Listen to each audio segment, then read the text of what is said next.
Welcome to the Millionaire Next Door podcast with Robert Curtis, CFP, accredited investment fiduciary from Signature Estate and Investment Advisors. In this podcast, we help successful wealth accumulators like you looking to transition to a work-optional lifestyle by helping you build strategies for growing and maintaining your wealth. Robert draws from years of experience and fiduciary responsibility and interviews guest experts to help you build reliable strategies to grow and maintain your wealth. Now, on to the show. Robert Curtis wants you to understand how he and his team can support you in good market times and rough market times. In this episode, he wants to re-emphasize the importance of a well-diversified portfolio, long-term goals and objectives, and the problems that can result if you stray from your plan, especially during market corrections. Oh, and Robert, should investors believe everything they hear in the media? Should they believe everything they hear in the media? Well, that's a good one, Patrice. Yeah, I would take it with a definite grain of salt. I wouldn't over-obsess and over-listen to the media. This is just a practice I've learned over the years. If you want to know what the news and what's going on in the world and all that, that's great. But when it comes to your investing and making decisions, following it, on a micro basis and watching CNBC or Fox or any of those all day long, I don't think is good. Folks need to understand the role of the media and its ability to generate panic and ensure viewership and ratings. Ultimately, I'm sort of the voice of reason and saving people from bad decisions while in an emotionally charged state. So it comes up a lot where I get folks call in and they're asking something and I'm like, whoa, turn this down, turn the sound down, stop watching the media. But I'd be careful and I de-emphasize that because it's very, very short-term in nature.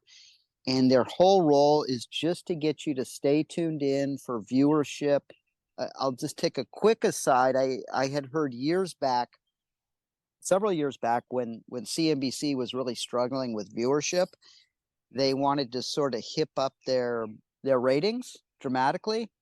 And they had hired a producer, as I was told, from the Maury Povich show. And so if you remember this, a lot of sensationalism.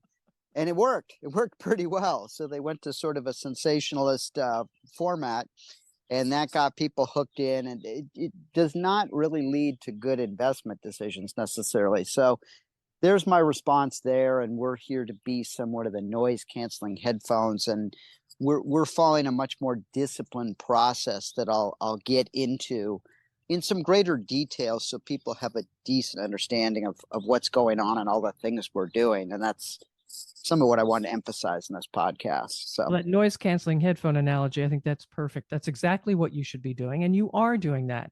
So tell us more about your process. Talk about the steps that you take. Yeah, absolutely. So there's many steps, and I'll give you some flavor for some of those. And just to let you know that's there.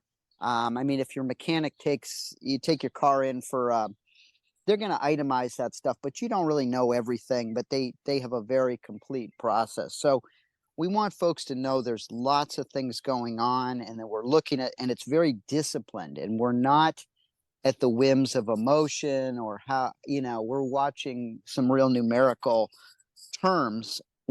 I've actually described my process or named the process. It's pretty formalized, developed over 25 years.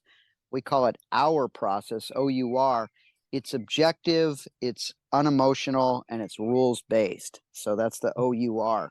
It's been a real differentiator and game changer. And let me try and give you some feel for what that is. And a lot of clients have heard me explain it, or if they call in with a question on the news or the media, they're saying buy XYZ stock or it's the time.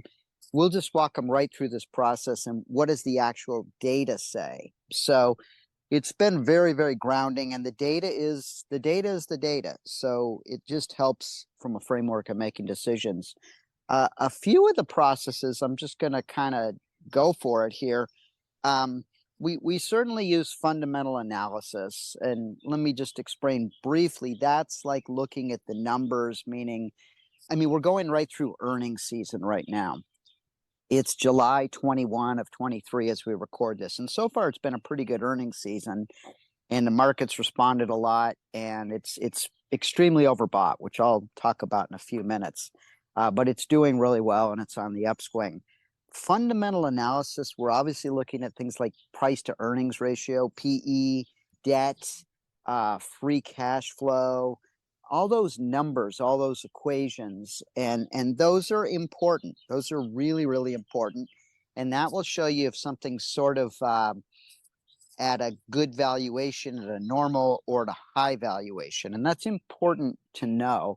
And then when they release earnings, they usually give some type of guidance on that, and that can change that whole equation. But we're not so concerned quarter to quarter with the earnings. So we're gonna try and own much more solid core type holdings that we think have really good long-term fundamentals. So for example, Apple can really move a lot on quarterly earnings. It's generally been up, but if it's down a little bit, they treat it like, oh my gosh, this, there's no future for it. I mean, it's not that important over 90 days. They have a very, very bright future, and they're moving into a lot of new areas. So the fundamental analysis, that, and a lot of times that shows you what to buy if something is inexpensive.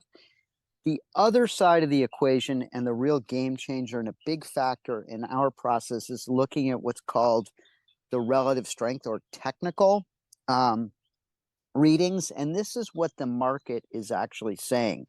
I mean, the only way a stock can go up is if more people buy it than sell it. I mean, same with an ETF and whatnot. So what is in control? Is it supply or demand?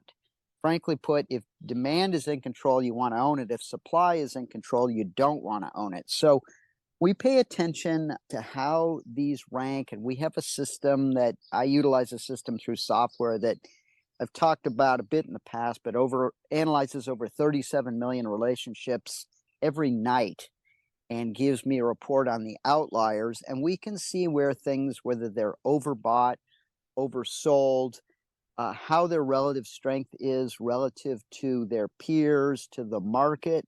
And it's a really good objective framework because, again, the data is the data. And so, this has been a positive market of late.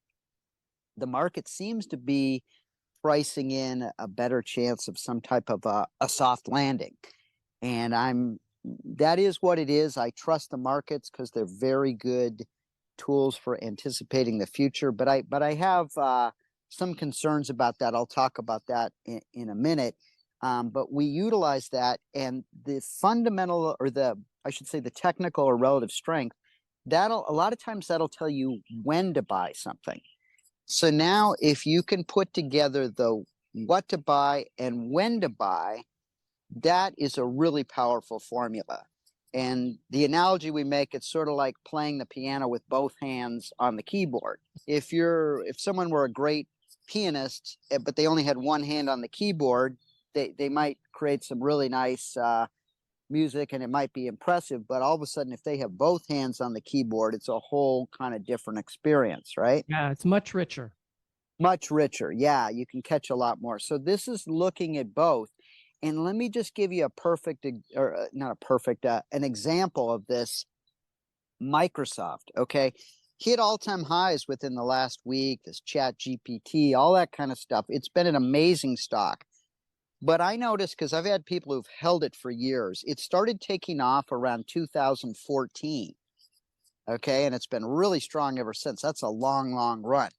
But for a good 15 years prior to that, it was completely flat or did nothing. There was a good 15-year stretch where it just did nothing. That's a long time to hold something, right, where it's not moving. And it all depends. If you're 30 or 40 years old, that's one thing. If you're 60 or 70, 15 years is a long, long time frame. So it's really important to pay attention to what trends are going on. Is it in favor relative to the market, relative to its peers? And certainly in a strong market, if something is out of favor, we probably don't want to own it. If markets are moving up and something else isn't moving with it, the market's probably saying the timing's not right on this for whatever reason, and it's probably not a great time to own it. So we sort of marry those two together. That took me many years to sort of figure out and dial in. And again, we use a very sophisticated, unemotional, rules-based process. We have numbers, we have data. Yesterday, we recommended a shift in a portfolio. We took some stuff out of the financial sector and went into something else, but we could show the client through the data, look how much stronger. This ranks 0 out of 5. This ranks 5 out of 5. It's not overbought. There was a rationale behind it. So that's been super helpful, and people appreciate it. And a lot of times we'll get introductions, or we'll look at people's portfolio in a complementary sense, maybe if it's held somewhere else, or they're considering us, or sort of kicking the tires. We can go through every position in there and give them the whole laydown on what it's doing from a relative strength perspective. And I can't think of a single instance where I've been doing this like 25 years, but people who've been investing for 20, 25, 30 years, they've never heard this. They might have worked with 6 or 7 advisors. They've never seen this. It is what it is, and it's a really great process. So as I've said in the past, if you're working with a team or someone who's doing this and they have it dialed down, don't change. That would be a big mistake.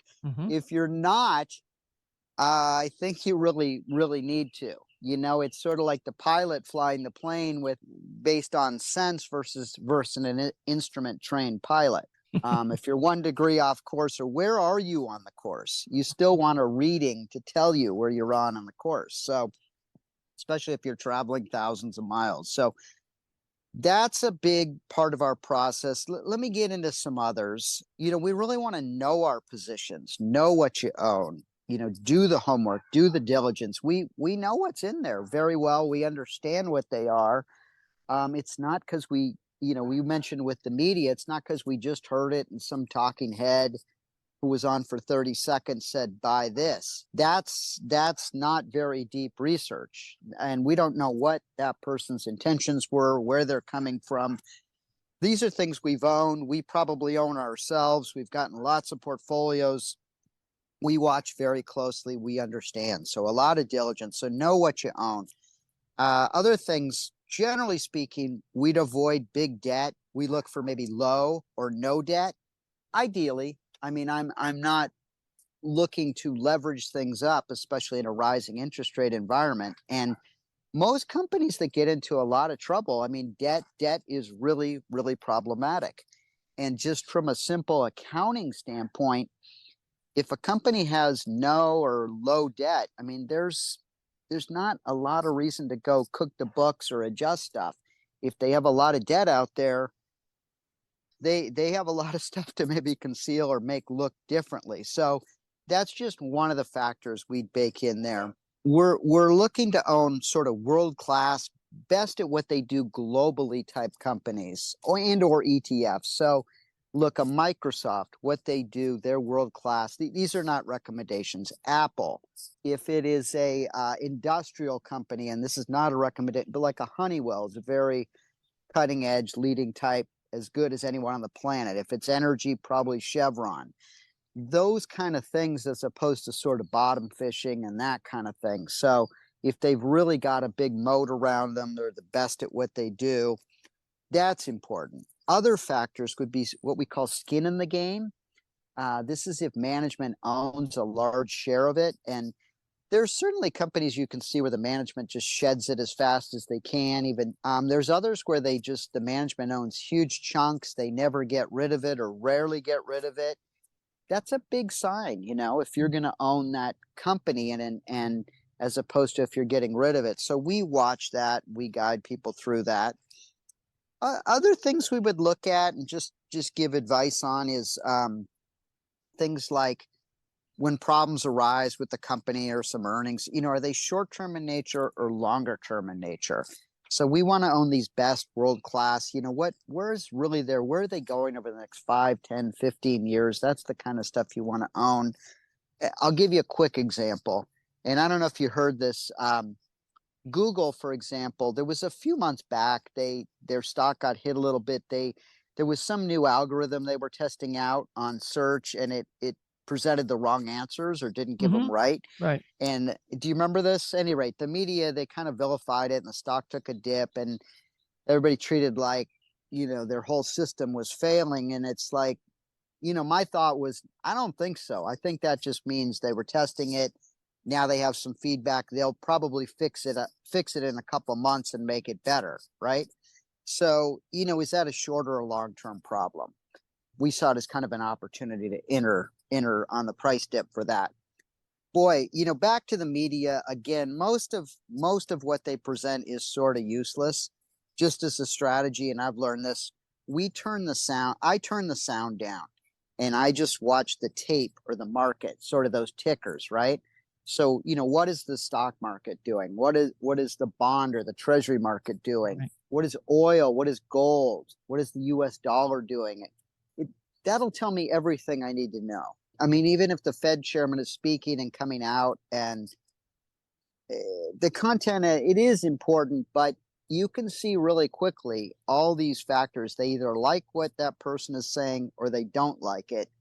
And sometimes it's not always the details, but the direction and what that means, and you can tell where to act. So those are some nuances that have taken some time to develop, and those are things we look at for folks. But we don't sit around in our office and watch these news media all the time. And I'd encourage folks not to do that. Turn that off. Let's have a discussion. Let's look at, it's just too much short-term noise. Mm-hmm. Other things I'm coming up with that folks should be aware of. We've been, for quite some time, we've been putting in some really conservative positions, just short-term T-bills. They were at 0.5% about a year ago. Now they're at, 5.3, 5.4% going out, maybe 3, 4, 5 months. These are state tax free. We have a lot of folks in high tax states, right? California, Texas folks don't have income tax, but a lot of folks do. That's really interesting. So people can earn a nice yield on their safe money if they're not sure if things are overbought. And we guide folks through that. Just the title of the podcast, obviously, The Millionaire Next Door. So if someone has $1 million, maybe a little over a year ago, they were making $500 off that. Now they're making 54 grand. Mm-hmm. with being state tax free. So that's a big change in calculus, and that actually goes into the valuation of stocks. So we're mindful of that. We're blending that sometimes with these alternative investments, private lending I've talked about. Those are yielding 10%. And these are institutional quality type investments, typically a $10 million minimum investment, but we can get people in through our portfolios for substantially less, and we're doing it. Sometimes we're blending those two. A lot of clients really like the blending of those two, and that's yielding you close to 7.5%, 8%. So it starts to become very compelling. A lot has changed on just a pure relative risk. Historically speaking, the S&P 500 relative risk measure they use is 19. Okay.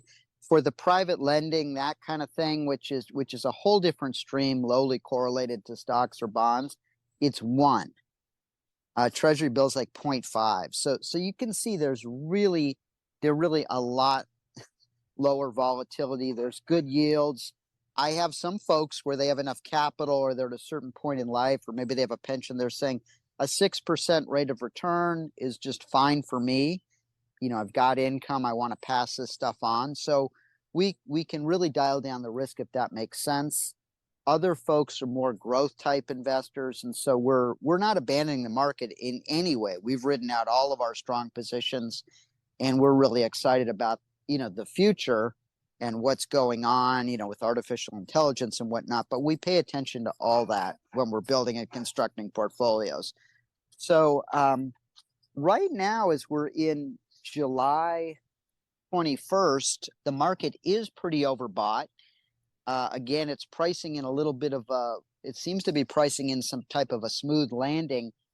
We're Mhm. not so sure about that, given there was massive expansion of the money supply, thing called M2, M1.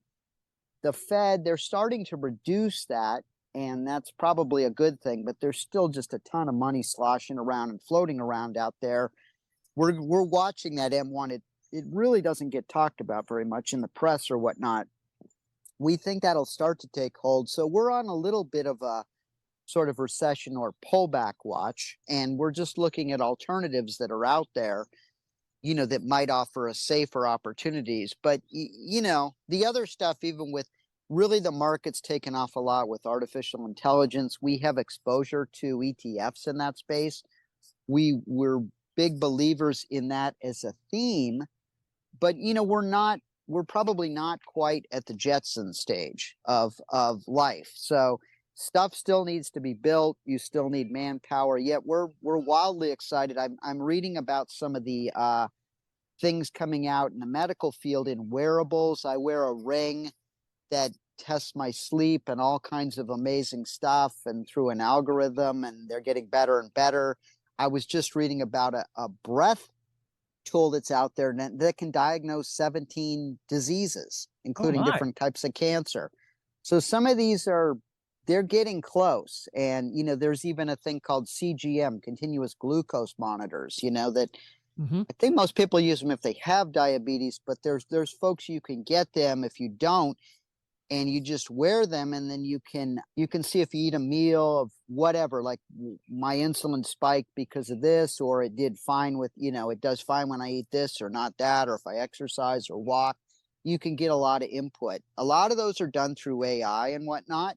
But it's absolutely fascinating what's out there, and I'm seeing a lot of stuff. So collectively, we're excited about that. And I know AI is sort of both sides, right? People are sort of afraid of jobs going away and fear of computers and robots running the world.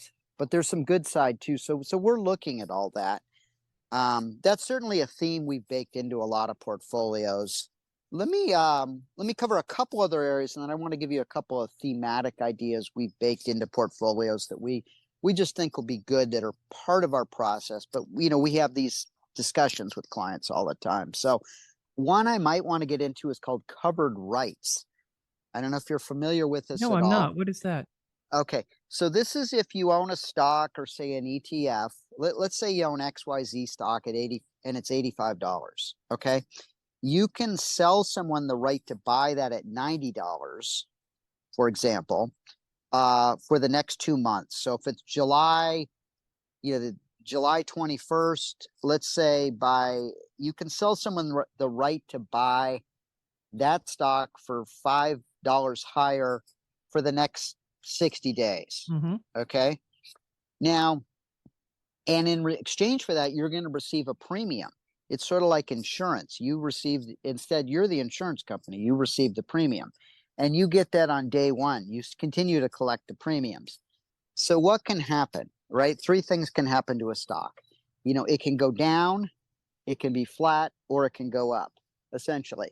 So if it goes down, and let's say it's 85 or below at the time of that expiration, 60 days out, you just collected the premium, you still own it, Right. and you keep any dividends that might have been paid. If it's flat, same thing. If it's up, if it's really under 90, we said 90 is the sort Yeah. of the strike price. Okay, it has to be 90 plus a little bit higher plus that premium, and then they might call the stock away from you. Okay, the reality is about 2/3 of the time, it's not a hard science, but generally speaking, about 2/3 of the time, these things expire worthless. So what that means is people are collecting that premium, and they're still hanging on to the stock. If you're wildly bullish on a stock, I mean, you might be giving away some upside. If you think it's going to take off crazy in the next 60 days, don't do this. Hmm. But if you are thinking, hey, this is a good hedge, I'm getting a 3% dividend, and then my premium is already 4%, and if I gave it away 5 points higher, I'd be okay with that outcome, then there might be something to consider.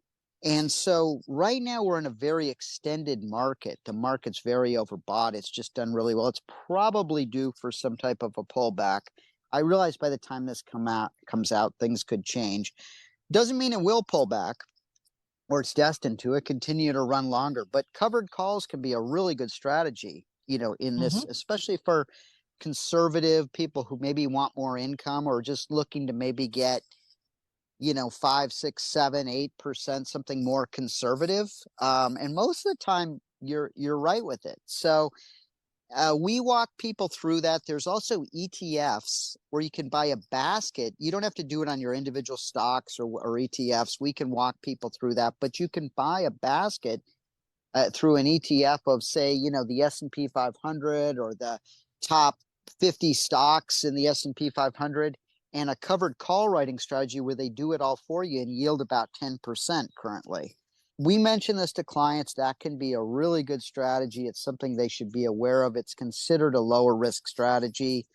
And so we walk people through whether it's appropriate. We want to make sure no one wants to just collect that premium, but that they'll never willing to give up the stock. That's not a good, that means all you want is the upside with no. So generally when we explain them, they're good with that. But that's a really good strategy to know about. One thing is the premiums that are out there, they vary. Okay. So when you're in a very high volatile market, the premiums can be real rich. That's when the market's moving up and down all over the place. They're really rich on the premiums. When you're in a low volatility environment, the premiums might not be as high. We're actually as we record this, in a really low volatility environment, although that may seem hard to believe. There's a term called the VIX, VIX. You can pull it up on your iPhone or whatnot that measures that, but we're pretty low levels. So at any rate, covered calls is something we would consider and discuss where it's appropriate. I just want to give you a few themes of things we've baked in over the years, and we're continuing to do where it makes sense. Part of our process and discussions we have. So, insurance companies, generally speaking, I guess fundamentally I kind of hate them because I'm paying them all this premium. I mean, my home, knocking on wood, my car, my home, I've just paid them probably hundreds of thousands of dollars. I don't think I've hardly ever collected on a premium. I got to have it though. Okay. So it's a good business, generally speaking, the ones that are really well run. And there's a lot of profit there, and they tend to have a lot of cash, and they can invest in these bonds or these T-bills and earn a great rate. That's why Warren Buffett, his primary business is still insurance, right? Berkshire. And he owns Geico, and they invest that float because he's some type of once in a generation, investor. But he's still in the insurance business. So we look at that. They tend to be really good. So don't take this as a recommendation, but that's one of the areas we'd consider. Sometimes things like natural resources, precious metals, commodities, these can be super volatile. So be really careful. They're way more volatile than stocks. But some of the companies that make things like concrete, iron ore, lithium, copper, I mean, those are going to grow. And they go into every iPhone, they go into every building. It's not just building here, it's all over the world, the emerging markets. Look at all the electrification and the copper or the electric vehicles. So we know which companies do that really well, that are world-class at what they do. Some of them just don't even have to mine for it. They have royalty rights. That's a thing we discuss with clients. Energy, is one theme. I mean, it's still going to grow through 2050, according to the IEA. Own a world-class kind of thing, maybe something like a Chevron, but at the right price. And this, again, it's not a recommendation, but we have these discussions. As a category, we like food quite a bit. It's not terribly exciting, but they've tended to be just, not hot dots or the hot thing, but just good long-term investments. We all get hungry 3 times a day. We need protein. We're going to own the world-class, food manufacturers. And that's been a good area to sort of bake into portfolios. Railroads, a lot of folks for the first time, they're thinking railroads, that's old time. I'm thinking about monopoly. So people who've owned them, and we've owned them for years and years and years, they've done really well. So across North America, there's maybe 3 or 4 of these. They're complete monopolies. Okay. You'll never build another railroad in North America. And so, we think that's a good thing. Most of them tend to run sort of, the lines run east to west. There's one in particular that actually runs north to south that just got acquired. We owned it. That means they can go up into Canada, which is completely blessed with natural resources, and then down into Mexico, which, is a major trading partner and has a huge, huge future. So that is absolutely giant. You'll never build another one. They do really well. They're somewhat green. So that's an area we've parked in and done exceptionally well with. Well, What else? Robert, Yeah, go ahead. with railroads, how do you feel about trucking? Trucking. I think that's been a decent area. We really have not gone into that a ton. We would look at it. My thoughts are the roads just get more crowded all the time. They're more True. banged up. Railroads make a lot of sense. They're quote more green, but that's just not an area I don't really have a Okay. per se. Although we have a number of models that would look at things like that, and so some of the trucking companies have done exceptionally well, and we see things that come into favor. So this is a perfect example. I'll get questions exactly like that, or someone wants to get into trucking. We'll look deeply into it. We'll look at some of our models and we say, look, if you want a position in that or that makes sense, here's the way to go about it. Here's the real strong ones. Here's the ones that are dominating and leading. And in any industry, there's usually some company that's doing it extremely well, and maybe there's other less efficient providers. So we'll do a lot of research. So that's a perfect example, and we'll have those conversations. So just a couple other thematic areas: HVAC, air conditioning, heating. Yes. I mean, yeah, I think certainly after COVID, I think there's going to be a big push to make buildings a lot better filtered, that kind of thing. There's obviously global warming. I know I have conversations with people all over that say we never needed air conditioning in this area. Now we need it, or now we'd like it. Where the Right. homes weren't built with this here, so we're stifling. Well, you didn't need it. I mean, I grew up in a coastal town in Santa Monica, and then my parents never had air conditioning in the car. So you need it. And then the other side of it is the emerging markets. And as the world develops, if they double their income from Lord knows what, $200 to $400, the first thing they're going to do is probably get air conditioning or get a refrigerator, Right. or right. air conditioning, maybe an iPhone, So there's a lot of the world that doesn't even have air conditioning. So we do have some concerns about what are called these forever chemicals and some of the liability, but those have been really good as a sector. And that's something we'd look at, discuss. Others would be animal health. There's been some spinoffs from large pharmaceutical companies. One's called Zoetis. I think they spun out of Pfizer. It's not a recommendation. It's done exceptionally well. So within these big, huge pharmaceutical companies, they had an animal care division. And whether it's, farming or livestock or just people's pets, even when times get tough, right? People do not cut back on what they spend on their pets. I mean, we're pet owners, so Absolutely. you better have a both know budget that. for it. Yeah, so it's just an area to consider. People don't think about it. The markups and the profit margins are huge. Water stocks, water is it's a resource, most essential thing on the planet, right? Besides oxygen, maybe carbon.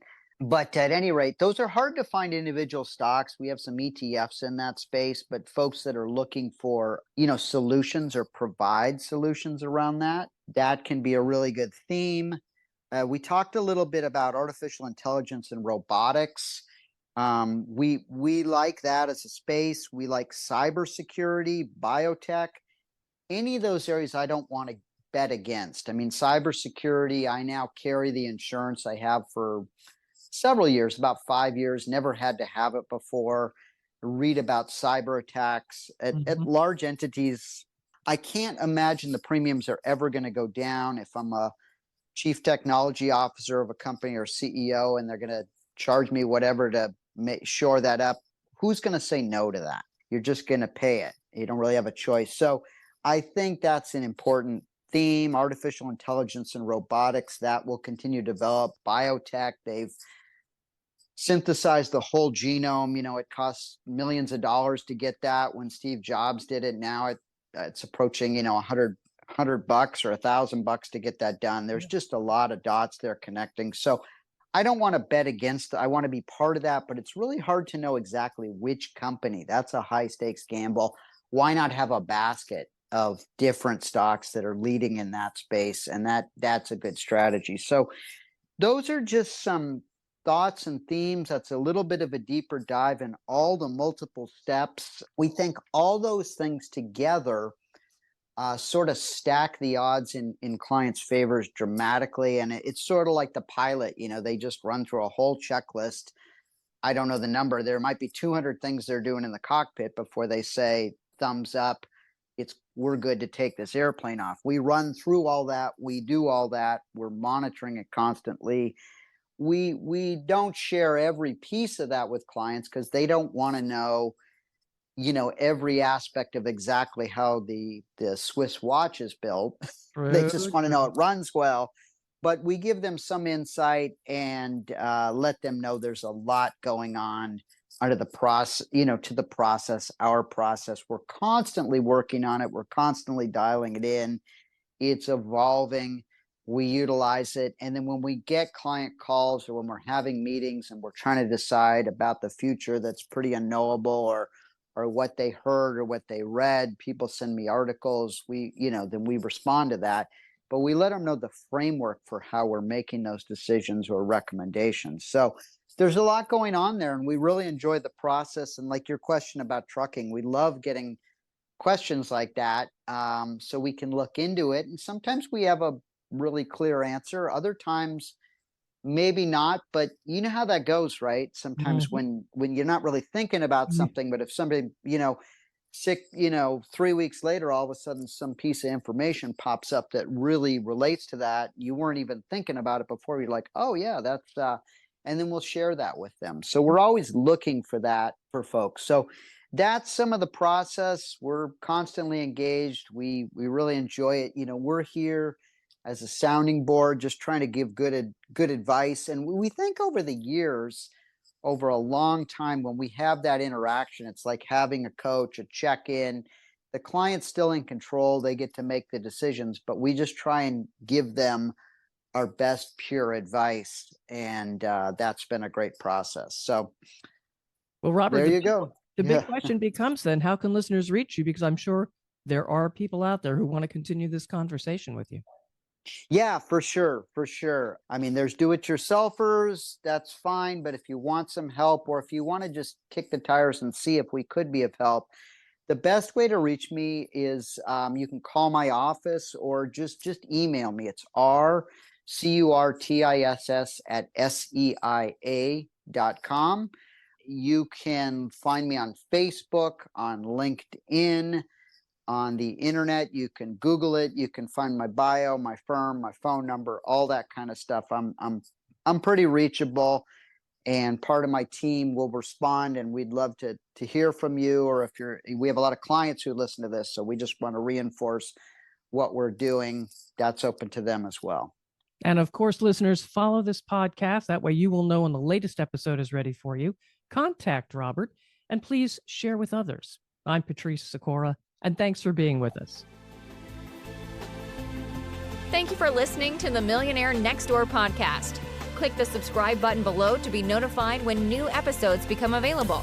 The information covered and posted represents the views and opinions of the guest and does not necessarily represent the views or opinions of Signature Estate and Investment Advisors or Royal Alliance Associates Incorporated, member FINRA SIPC. The content has been made available for informational and educational purposes only. The content is not intended to be a substitute for professional investing advice. Always seek the advice of your financial advisor or other qualified financial service provider with any questions you may have regarding your investment planning.